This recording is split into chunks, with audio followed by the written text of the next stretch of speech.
وَلَوْ تَرَى إِذِ الْمُجْرِمُونَ نَاكِسُو رُؤُوسِهِمْ عِنْدَ رَبِّهِمْ، اور اے محبوب صلی اللہ علیہ وآلہ وسلم کاش تم وہ وقت دیکھ لو جب مجرم لوگ اپنے رب کے حضور قیامت کے دن سر جھکائے ہوئے کھڑے ہوں گے. ربنا ابصرنا وسمعنا، اور کہیں گے اے ہمارے رب ہم نے اپنی آنکھوں سے دیکھ لیا اور یہ سارے کا سارا منظر سن بھی لیا. فرجعنا نعمل صالحا، بس ہمیں ایک دفعہ دنیا میں دوبارہ بھیج دے، ہم نیک اعمال کریں گے. انا موقنون، بے شک ہمیں یقین آ گیا کہ قیامت کا دن حق ہے. اے اللہ ایک دفعہ دنیا میں دوبارہ ہمارا جانا ہو، ہم بالکل اپنے اعمال کو سدھار لیں گے اور نیک اعمال اختیار کریں گے. اے اللہ ایک چانس ہمیں دے دے، دوبارہ دنیا میں بھیج دے. ہمیں یقین آ گیا. لیکن دیکھ کر مانا تو کیا مانا؟ سورۃ الملک میں اللہ تعالیٰ نے فرمایا ان الذین یخشون ربہم بالغیب، بے شک جو لوگ بن دیکھے اپنے رب سے ڈرتے ہیں، لہم مغفرۃ و اجر کبیر، ان کے لیے مغفرت اور بڑا اجر ہے. دیکھ کے تو سب نے مان لینا ہے، بغیر دیکھے ماننے پر ہی جنت ہے.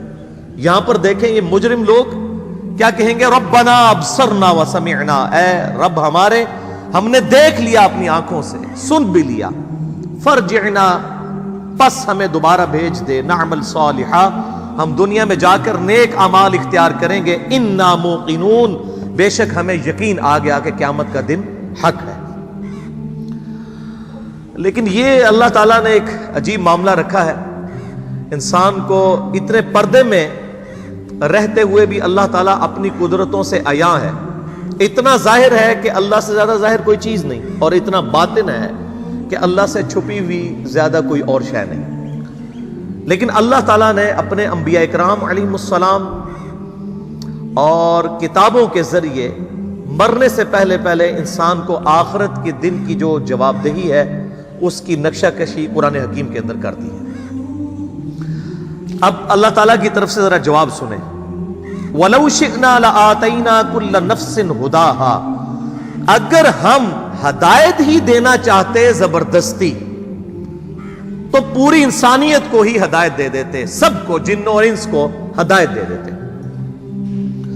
وَلَكِنْ حَقَّ الْقَوْلُ مِنِّي لَأَمْلَأَنَّ جَهَنَّمَ مِنَ الْجِنَّةِ وَالنَّاسِ أَجْمَعِينَ، لیکن میری طرف سے یہ بات طے پا چکی ہے کہ میں ضرور بھر دوں گا دوزخ کو سرکش جنوں اور انسانوں سے. چونکہ یہ میں نے بات طے کر لی ہے، لہذا میں زبردستی کسی کو ہدایت نہیں دوں گا. ورنہ اللہ کے لیے کیا مسئلہ ہے؟ اللہ تعالیٰ تو آنے واحد میں ایک سیکنڈ کے اندر پوری انسانیت کو ابو بکر، عمر، عثمان و علی رضی اللہ عنہم اجمعین وعلیہم السلام اجمعین بنا دے. اللہ کے لیے کوئی مسئلہ ہے؟ اللہ تعالیٰ فرماتا ہے اگر ہم نے زبردستی ہی ہدایت دینی ہوتی تو ہم نے سب کو ہدایت دے دینی تھی. لیکن اللہ تعالیٰ نے ایسی مخلوق تو پہلے ہی پیدا کی ہوئی ہے زبردستی ہدایت والی، جس کو ہم اپنی کمپیوٹر کی لینگویج میں کہتے ہیں بائی ڈیفالٹ، جو اپنی مرضی سے نہیں بلکہ اللہ تعالیٰ نے اس کو بنایا ہی ایسا ہے کہ وہ اللہ کی تابع فرمان ہے، اور وہ ہیں فرشتے. اللہ کی نافرمانی کر ہی نہیں سکتے.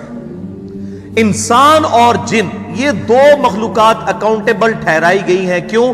ان کو اللہ نے ول دی، یہ اپنی مرضی سے رب کو چوائس کرتی ہے، یہ اپنی مرضی سے اللہ کو ٹاپ پرائورٹی مانتی ہے اگر مانے تو.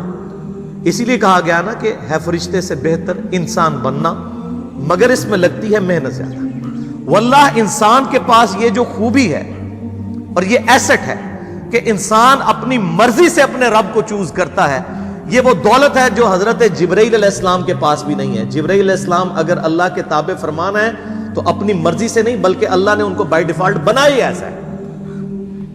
انسان تو ان تمام حالات و واقعات میں اپنے رب کو چوز کرتا ہے، اور یہی چیز تو اللہ کو پسند ہے.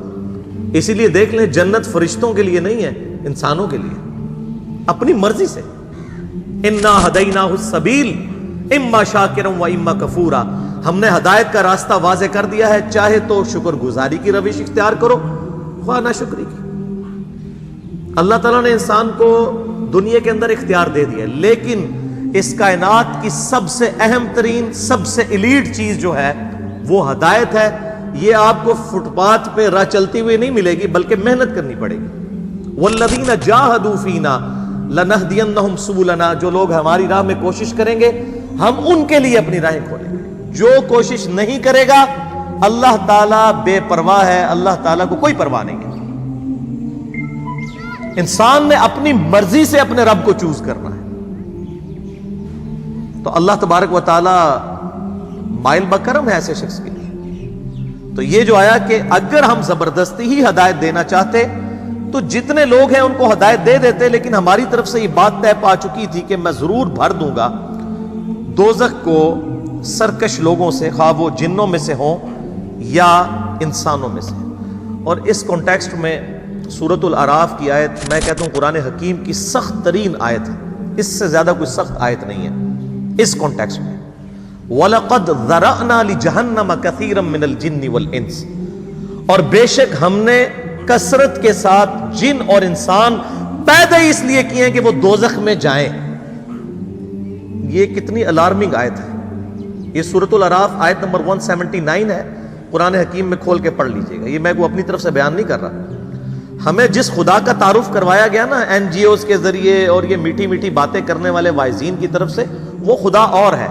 اور جس خدا کا تعارف اللہ کے محبوب صلی اللہ علیہ وآلہ وسلم نے کروایا اس قرآن حکیم کے ذریعے، وہ خدا اور ہے.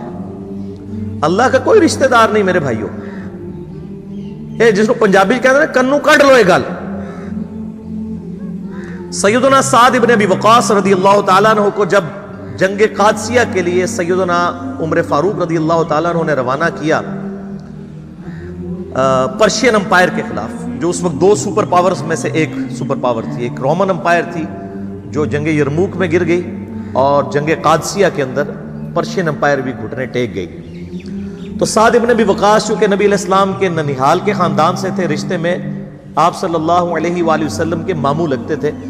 تو سیدنا عمر نے ان کو خط لکھا کہ اے سعد، اس بات پہ مت اکڑنا کہ تم اللہ کے نبی کے ماموں ہو.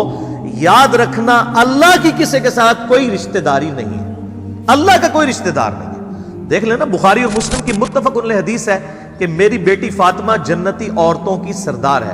اور جامعہ ترمذی کی صحیح حدیث ہے کہ حسن و حسین جنتی نوجوانوں کے سردار ہیں. لیکن اسی فاطمہ سلام اللہ علیہا جو جنتی عورتوں کی سردار ہے، اس کے بارے میں صحیح بخاری اور صحیح مسلم کے اندر متفق علیہ حدیث ہے کہ آپ صلی اللہ علیہ وآلہ وسلم نے فرمایا، اے میری بیٹی فاطمہ، میرے مال سے جو کچھ تو نے لینا ہے مجھ سے لے لے. اگر اللہ کے حضور تو پکڑی گئی تو میں تیرے کچھ کام نہیں آؤں گا. میرے مال سے جو مرضی لے لے. یہ آپ کو تو کہا گیا تھا، لیکن ہمیں سنایا گیا تھا کہ کوئی ایسا فرسودہ عقیدہ نہ رکھ لینا کہ بغیر اعمال کے ہی انسان کو جنت مل جائے گی. اعمال اور اللہ کی رحمت دونوں چیزیں شامل حال ہوگی. صرف اعمال بھی کوئی شے نہیں ہے. بخاری اور مسلم دونوں میں یہ حدیث موجود ہے کہ آپ صلی اللہ علیہ وآلہ وسلم نے فرمایا، کوئی شخص بھی محض اپنے اعمال کی بنیاد پر جنت میں نہیں جائے گا. ایک صحابی نے بڑی جرت کر کے پوچھا، اللہ کے رسول صلی اللہ علیہ وآلہ وسلم، کیا آپ بھی؟ آپ نے فرمایا، ہاں میں بھی. جب تک میرے رب کی رحمت مجھے ڈھانپ نہ لے میں بھی محض اپنے اعمال کی بنیاد پر جنت میں داخل نہیں ہوں گا. تو اعمال بھی ہیں اور رحمت بھی ہے. صرف اعمال بھی کوئی شے نہیں اور صرف رحمت بھی کوئی شے نہیں ہے. ورنہ امام محمد غزالی رحمہ اللہ تعالی کا قول جو ہے مجھے بڑا پسند ہے اس کانٹیکسٹ میں، جو کیمیائے سعادت میں انہوں نے علماء سو کی کلاس لی ہے. اب یہ سخت باتیں اگر میں اپنی ریفرنس سے کروں تو لوگوں کو بری لگیں گی. امام محمد غزالی فرماتے ہیں کہ ایسے علماء جو ممبروں پر چڑھ کر اللہ تعالیٰ کی رحمت کی آیات آؤٹ آف کانٹیکسٹ سنا کر، قرآن حکیم میں جہاں پر بھی رحمت کی آیات اور توبہ کی آیات آئیں وہ اس اعتبار سے آئیں کہ جو توبہ کرنے کے بعد اصلاح کر لے. پورے قرآن میں کوئی ایک آیت بھی ایسی نہیں ہے کیٹاگوریکل کہ انسان اپنی اصلاح نہ کرے اور اللہ تعالیٰ فرمائے کہ میں اپنی رحمت کے دروازے اس کے لیے کھول دوں گا. قطعاً ایسی کوئی آیت نہیں. تو جو علماء، امام غزالی فرماتے ہیں کہ اللہ کی رحمت کی آیات سنا کر لوگوں کو اللہ تعالیٰ سے غافل کر رہے ہیں، کیا یہ لوگوں کو یہ میسج دینا چاہتے ہیں کہ قرآن حکیم میں جو اللہ کے نافرمانوں کے لیے دھمکیاں آئی ہیں یہ سب کی سب فضول باتیں تھیں، اور انبیاء کرام علیہ السلام جو اللہ کے عذاب سے ڈراتے رہے یہ صرف شغل میلہ تھا اور آخرت میں کوئی پکڑ نہیں ہونی؟ ایسے علماء واجب القتل ہیں. یہ امام غزالی فرما رہے ہیں. کہ حکومت وقت کا کام ہے کہ ان پر توبہ پیش کرے، ورنہ ان کو قتل کروائے، ان علماء کو جو اللہ تعالیٰ کا یہ غلط تصور پیش کر کے لوگوں کو اللہ کا باغی بنا رہے ہیں۔ اور اکثر وائزین اس وقت یہی ہیں، اور لوگ انہی کی باتوں کے اوپر خوش ہیں، انہی این جی اوز کی باتوں کے اوپر خوش ہیں، انہی دنیا دار علماء جو دنیا داروں کو خوش کرنے کے لیے باتیں کرتے رہتے ہیں، اور کہتے ہیں اللہ تعالیٰ بڑا غفور رحیم ہے جی، جو مرضی کرو، اللہ نے ساڑی نوازا نہیں چاہیے دیا۔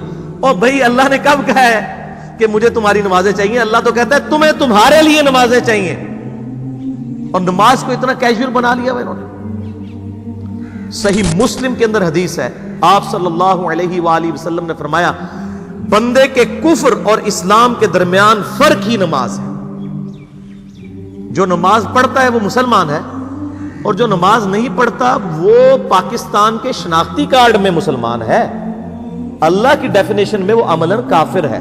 صحیح مسلم انٹرنیشنل نمبرنگ کے مطابق 246 نمبر حدیث ہے، آپ جا کے پی ڈی ایف کھول لیں، اسلام 360 میں جا کے 246 نمبر حدیث صحیح مسلم کتاب الایمان چیپٹر میں کھول کے دیکھ لیں کہ بندے کے کفر اور اسلام، شرک اور اسلام کے درمیان فرق ہی نماز ہے۔ آپ بے شک اپنے آپ کو مسلمان کلیم کرتے رہے، لیکن وہ شناختی کارڈ والا مسلمان ہے، نکاح طلاق والا مسلمان ہے، اس کا جنازہ بھی پڑھ دیا جائے گا، پیدا ہوگا اذان بھی دے دی جائے گی، اللہ کے حضور وہ مسلمان نہیں ہے، وہ بس کلمے کا ہی ہم احترام کرتے ہیں، ادروائز تو عملاً کافر ہے وہ۔ اسی طریقے سے جامعہ ترمذی میں حدیث ہے، سنن نسائی کے اندر حدیث ہے، سنن ابن ماجہ کے اندر حدیث ہے کہ آپ صلی اللہ علیہ وآلہ وسلم نے فرمایا جس نے نماز چھوڑ دی گویا اس نے کفر کیا، من ترک الصلاۃ متعمدا فقد کفر۔ اس سے زیادہ اور کیا سخت بات کی جائے کہ کسی کو یقین آئے کہ جس نے جان بوجھ کے نماز چھوڑ دی اس نے کفر کیا۔ اب جان بوجھ کے یہ نہ سمجھیے گا کہ جی میں بال بچیاں دے وہ کمائی کرتا رہنا تھا منو ٹائم نہیں ملتا۔ جان بوجھ کی ڈیفینیشن بھی نبی علیہ السلام نے بخاری اور مسلم میں موجود ہے کہ اگر کوئی شخص بے ہوش ہو جاتا ہے یا سویا رہ جاتا ہے، یہ دو آپشنز ہیں، یا تیسرا آپشن ہے وہ بھول جاتا ہے، تو جیسے یاد آئے اسی وقت وہ والی نماز پڑھ لے۔ لیکن جو شخص دنیا کو ٹاپ پرائورٹی مانتا ہے، اپنا آفس چھوڑنے کے لیے تیار نہیں، اپنا کلینک چھوڑنے کے لیے تیار نہیں ہے، اور اپنی دکان چھوڑنے کے لیے تیار نہیں ہے نماز کے لیے، تو ظاہر ہے کہ وہ تو اپنے آپ کو دھوکہ دے رہا ہے۔ اللہ تعالیٰ تو اپنے معاملات کے اندر بالکل اسٹریٹ فارورڈ ہے، بالکل یہ ذہن میں رکھ لیں۔ جامعہ ترمذی میں صحیح سند کے ساتھ موجود ہے، عبداللہ بن شفیق تابعی رحمہ اللہ تعالیٰ کہتے ہیں کہ صحابہ کرام علیہم رضوان صرف نماز کے چھوڑنے کو ہی اعمال میں سے کفر سمجھتے تھے، یعنی وہ کسی کو نماز پڑھتا ہوا دیکھتے تھے تو کہتے تھے یہ مسلمان ہے، اور کسی کو نماز پڑھتا ہوا نہیں دیکھتے تھے تو وہ کہتے تھے یہ کافر ہے۔ یہ جامعہ ترمذی ہے، یہ کوئی سٹوری بک نہیں میں سنا رہا آپ کو۔ مسند احمد میں صحیح سند کے ساتھ حدیث ہے، نبی صلی اللہ علیہ وآلہ وسلم نے معاذ ابن جبل سے فرمایا معاذ اللہ کے ساتھ کسی کو شریک نہ ٹھہرانا، خواہ تمہارے ٹکڑے ٹکڑے کر دیے جائیں، تمہیں سولی پہ چڑھا دیا جائے، تمہیں آگ میں جلا دیا جائے، اللہ کے ساتھ کسی کو شریک نہ ٹھہرانا، اور معاذ نماز بھی نہ چھوڑنا، کیونکہ جس نے نماز چھوڑ دی اللہ تعالیٰ کے ذمہ کرم سے وہ نکل گیا، اللہ کے حضور اس کے لیے کوئی حصہ نہیں ہے جس نے نماز چھوڑ دی۔ کتنا کرٹیکل ایشو ہے۔ اور اسی طریقے سے مسند احمد میں یہ ایک اور حدیث ہے کہ آپ صلی اللہ علیہ وآلہ وسلم نے فرمایا جس شخص نے اپنی زندگی میں نماز کی حفاظت کی، قیامت والے دن وہ نماز اس کے لیے نور ہوگی، نجات ہوگی، اور اس کے حق میں دلیل ہوگی، اور جس نے نمازوں کی حفاظت نہیں کی اس کے لیے قیامت والے دن کوئی نجات، کوئی نور اور کوئی دلیل نہیں ہوگی، الٹا اس کا حشر قارون، فرعون اور ابی ابن خلف کے ساتھ ہوگا، والعیاذ باللہ تعالی۔ یہاں تو ہم کہہ دیتے ہیں یا اللہ جو کچھ بھی ہے تیرے محبوب کی امت سے ہیں، یعنی یا اللہ ہم نے تو اپنی اصلاح کوئی نہیں کرنی، ہمیں اسی طریقے سے ہی قبول کر لیں، والعیاذ باللہ تعالی۔ اور کچھ ویسے علماء کا بھی اس میں بڑا برا کردار ہے کہ انہوں نے نماز کو بھی اتنا مشکل فرض بنا کے پیش کیا ہے کہ ایک عام آدمی کے لیے، اور جو دنیاوی معاملات کے اندر بھی انوالو ہے، اور کسی ایسی عورت کے لیے جس کے کئی بچے ہیں، مطلب اس روٹین کے اندر اس نماز کو مینج کرنا مشکل ہو جاتا ہے۔ ہمیں تو عشاء کی صرف 17 رکعتیں بتا دی گئی ہیں، حالانکہ 24 گھنٹے کے اندر ٹوٹل نماز کی رکعتیں 17 ہیں جن کی اکاؤنٹیبلٹی ہے۔ اور میں یہ بڑے یعنی وثوق کے ساتھ ایک ذمہ دار مبلغ کی حیثیت سے یہ بات کر رہا ہوں۔ آپ صحیح بخاری اور صحیح مسلم کھول کے دیکھ لیں، فرض نمازوں کی تعداد جو ہے وہ 5 آئی ہے، اور ان کی رکعتوں کی تعداد بھی بیان ہو گئی ہے۔ فجر کے 2 فرض، ظہر کے 4 فرض، عصر کے 4، مغرب کے 3 اور عشاء کے 4، اور سفر میں سارے 2 فرض ہیں، مغرب کے 3 ہیں۔ یہ ٹوٹل 17 رکھتے ہیں جن کی اکاؤنٹیبلٹی، باقی جنہ گڑ پاؤ گے انہ میٹھا، وہ ساری نفلی عبادت ہے۔ وہ بخاری اور مسلم دونوں میں حدیث ہے، جس نے فرض کے علاوہ 12 رکعتوں میں استقامت کی، اور وہ 12 رکعتیں آپ صلی اللہ علیہ وآلہ وسلم نے پڑھ کے بھی بتائیں، اور امہات المومنین میں سے سیدہ عائشہ نے، سیدہ ام سلمہ نے، سیدہ ام حبیبہ رضی اللہ عنہن نے روایت بھی کی کہ 2 فجر سے پہلے، 4 ظہر سے پہلے، 2 ظہر کے بعد، 2 مغرب کے بعد، 2 عشاء کے بعد، یہ 12 سنت موقدہ، جس نے یہ پڑھی اسے جنت میں محل ملے گا۔ اگر کوئی نہیں پڑھتا تو گنہگاری والا معاملہ کوئی نہیں ہے۔ اسی طریقے سے اس کے علاوہ ایک اور وتر کی نماز ہے جو سنت موقدہ ہے، وہ سیدنا مولا علی رضی اللہ تعالیٰ عنہ علیہ السلام کا قول ہے کہ وتر سنت ہے، سنت ہے، سنت ہے، مگر اسے مت چھوڑو۔ ہے سنت ہے لیکن تاکیدی ہے۔ آپ صلی اللہ علیہ وآلہ وسلم نے سفر میں بھی وتر اور فجر کی 2 سنتیں پڑھی ہیں، لیکن یہ صرف افضلیت کے اعتبار سے تاکیدی ہیں، ان کی کاؤنٹیبلٹی کوئی نہیں ہے۔ البتہ یہ ضرور ہے، سنن ابی داؤد میں ایک حدیث ہے کہ جس کی قیامت والے دن فرضوں میں کوتاہی نکل آئے گی تو اللہ تعالیٰ فرمائے گا میرے بندوں کی جو نفلی اور سنت عبادت ہے اس کو تول لو اور فرضوں کے ایکویلنٹ قبول کر لو۔ تو آپ اگر یعنی سنتیں پڑھیں گے تو اس کے ایکویلنٹ نفلوں کی کوتاہی پوری ہو جائے گی، ادروائز اکاؤنٹیبلٹی اس کی کوئی نہیں ہے، یہ ذہن میں رکھیے گا۔ صحیح بخاری اور مسلم دونوں میں حدیث موجود ہے، ایک صحابی آئے، انہوں نے کہا یا رسول اللہ صلی اللہ علیہ وآلہ وسلم میں جنت میں جانا چاہتا ہوں، مجھے کوئی شارٹ کٹ بتا دیں۔ آپ صلی اللہ علیہ وآلہ وسلم نے فرمایا اسلام لانے کے بعد نماز، فرض نماز کو قائم رکھ، پھر فرمایا فرض زکوٰۃ ادا کر، فرض روزے دے، روزے جو ہیں وہ ان کو ادا کر اور روزے رکھ۔ حج اس وقت فرض نہیں ہوا تھا، وہ زندگی میں ایک بار ہے۔ تو اس نے کہا یا رسول اللہ صلی اللہ علیہ وآلہ وسلم جتنا آپ نے مجھے بتایا نہ میں اس میں ایڈ کروں گا نہ اس میں سے کوئی چیز مائنس کروں گا، اور یہ کہہ کے وہ چلا گیا۔ آپ صلی اللہ علیہ وآلہ وسلم نے فرمایا اگر کسی نے کسی جنتی شخص کو دیکھنا ہے تو اس کو دیکھ لو، جو یہ کہہ کے گیا کہ میں فرض نماز سے زیادہ کوئی نماز نہیں پڑھوں گا، صرف فرض روزہ ہی رکھوں گا، فرض زکوٰۃ ہی دوں گا۔ اب روزہ اور زکوٰۃ میں تو ہمارے علماء کو اور عام پبلک کو بھی جو دیندار لوگ ہیں ان کو ہضم ہوتی ہے کہ کوئی شخص یہ نہیں کہتا کہ بھئی پیر اور جمعرات کا روزہ، صحیح مسلم میں حدیث ہے کہ آپ صلی اللہ علیہ وآلہ وسلم کے نفلی روزوں کی یہ روٹین تھی۔ کوئی آپ کو یہ نہیں کہے گا کہ جس نے جمعرات اور پیر کا روزہ نہ رکھا اس کے رمضان کے روزے ہی قبول نہیں ہوں گے، کوئی کہتا ہے؟ کیونکہ ان کو پتہ وہ نفلی ہے۔ اسی طریقے سے زکوٰۃ تو صرف 2.5% ہے نا، باقی تو نفلی صدقات ہیں جتنے مرضی دیں۔ کوئی شخص نہیں کہتا کہ نفلی صدقہ نہ دیا تو آپ کی زکوٰۃ بھی قبول نہیں ہوگی، الٹا یہ کہتے ہیں وہ بس جی زکوٰۃ دے لو تو باقی سارا مال پاک ہے۔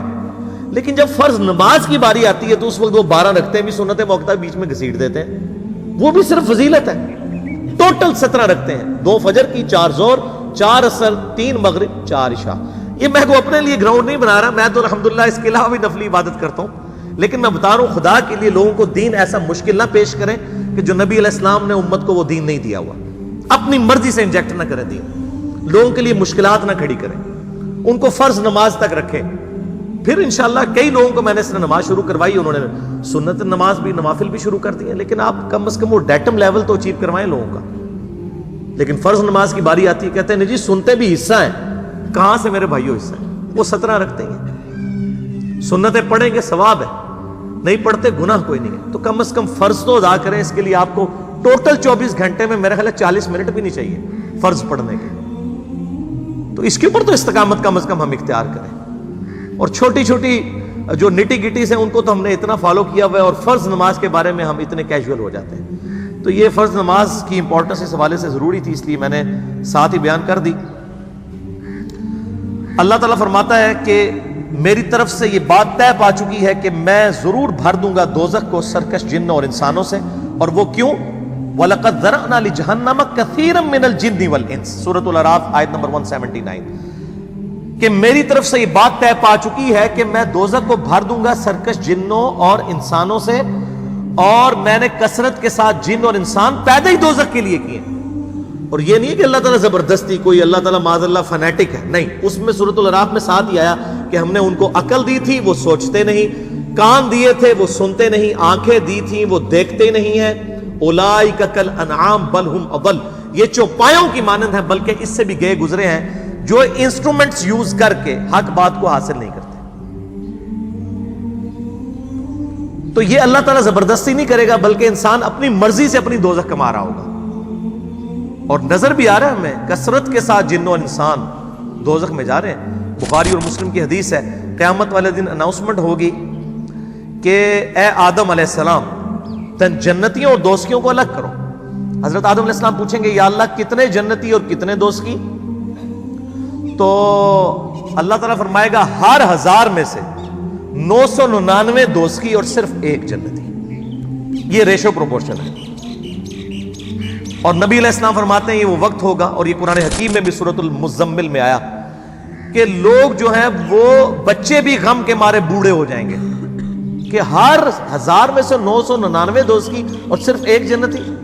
لیکن دنیا میں لوگ کہتے ہیں وہ 1 جنتی میں ہی ہوں گا. اب یہاں پہ وہ 200-250 کے قریب لوگ بیٹھے ہوئے ہیں، اور میں کہوں کہ جی میں 1 گولی چلاؤں گا جس کو بھی لگ جائے، تو کوئی نہیں یہ سوچے گا یار کہ یہ 250 میں سے کسی اور کو ہی لگے گی، 1 ہی چلانی ہے، سارے اٹھ کے بھاگیں گے. لیکن آخرت کے معاملے میں ہم بے فکر ہیں، حالانکہ وہاں پہ 1000 میں سے 999 دوزخی اور صرف 1 جنتی ہے. وہ پنجابی کہتے ہیں نا، عقل نہ ہوئے تو موجیں ہی موجاں، عقل ہوئے تو سوچیں ہی سوچاں. جن کو عقل نہیں ہے نا وہ موجوں کی زندگی گزار رہے ہیں، لگ پتہ جائے گا. جو سیدنا علی رضی اللہ تعالیٰ عنہ علیہ السلام کا قول ہے کہ انسان سویا ہوا ہے، جب مرے گا جاگ اٹھے گا. اوہ یہ کیا ہوا، اصل زندگی تو یہ تھی. تو یہ بڑا سیریس معاملہ ہے، اس میں ہمیں سیریس ہونے کی ضرورت ہے.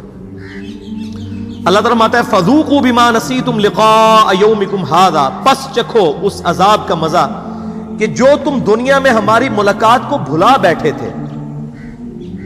انا نسیناکم، آج ہم بھی تمہیں بھول جائیں گے، تمہارے حال پہ تمہیں چھوڑ دیں گے. وذوقوا عذاب الخلد بما کنتم تعملون، اور چکھو اس عذاب کا مزہ جو تم دنیا میں اعمال کیا کرتے تھے. جس طرح دنیا میں تم نے ہمیں پسے پش ڈال دیا تھا نا، آج ہم تمہیں بھی دوزخ میں ڈال کے بھول جائیں گے، تمہارے حال پر چھوڑ دیں گے. والعیاذ باللہ تعالی. اللہم اجرنا من النار، اللہم اجرنا من النار، اللہم اجرنا من النار. اللہم من احییتہ منا فاحیہ علی الاسلام، ومن توفیتہ منا فتوفہ علی الایمان. آمین ثم آمین. میرے بھائیو، اس کانٹیکسٹ میں ایک آیت میں چاہ رہا ہوں یہاں پر کراس ریفرنس کے طور پر پیش کر دوں.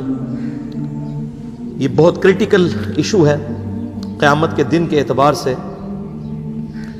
کہ سورۃ المؤمن کے اندر اللہ تعالیٰ ارشاد فرماتا ہے، پارہ نمبر 24 کے اندر سورۃ المؤمن ہے، سورہ غافر بھی اسے کہتے ہیں، اور اس کی شروع کی آیات میں ہی ایک آیت آتی ہے، آیت نمبر 10. یہ بھی قرآن حکیم میں چند سخت آیات میں سے ایک آیت ہے. ان الذين كفروا ينادون لمقت الله اکبر من مقتكم. قیامت والے دن جب اللہ کے جو نافرمان لوگ ہیں، یہ کفر کا ترجمہ انڈیا پاکستان بنگلہ دیش میں عجیب و غریب ہو گیا. کفر کا مطلب ہم سمجھتے ہیں ہندو سکھ عیسائی، عربی میں کفر کہتے ہیں انکار کرنے والے کو. جو عمل سے انکار کر دے وہ بھی کافر، جو عقیدے میں انکار کر دے وہ بھی کافر. یعنی عملاً تو مسلمانوں کی اکثریت عملی کافر ہے. جب وہ نماز چھوڑ رہی ہے تو نماز کفر و اسلام میں فرق ہے، صحیح مسلم کی حدیث ہے. تو جو نافرمان لوگ ہیں، انکاری لوگ ہیں، اللہ تعالیٰ کی طرف سے انہیں قیامت والے دن عذاب دینے کے بعد ندا کی جائے گی. لَمَقْتُ اللَّهِ أَكْبَرُ مِن مَقْتِكُمْ أَنفُسَكُمْ إِذْ تُدْعَوْنَ إِلَى الْإِيمَانِ فَتَكْفُرُونَ. اللہ تعالیٰ قیامت والا دن ان سے فرمائے گا جب ان کو عذاب دے گا کہ آج تمہیں اس عذاب سے بیزاری اور تکلیف ہو رہی ہے. کہیں گے ہاں ہو رہی ہے.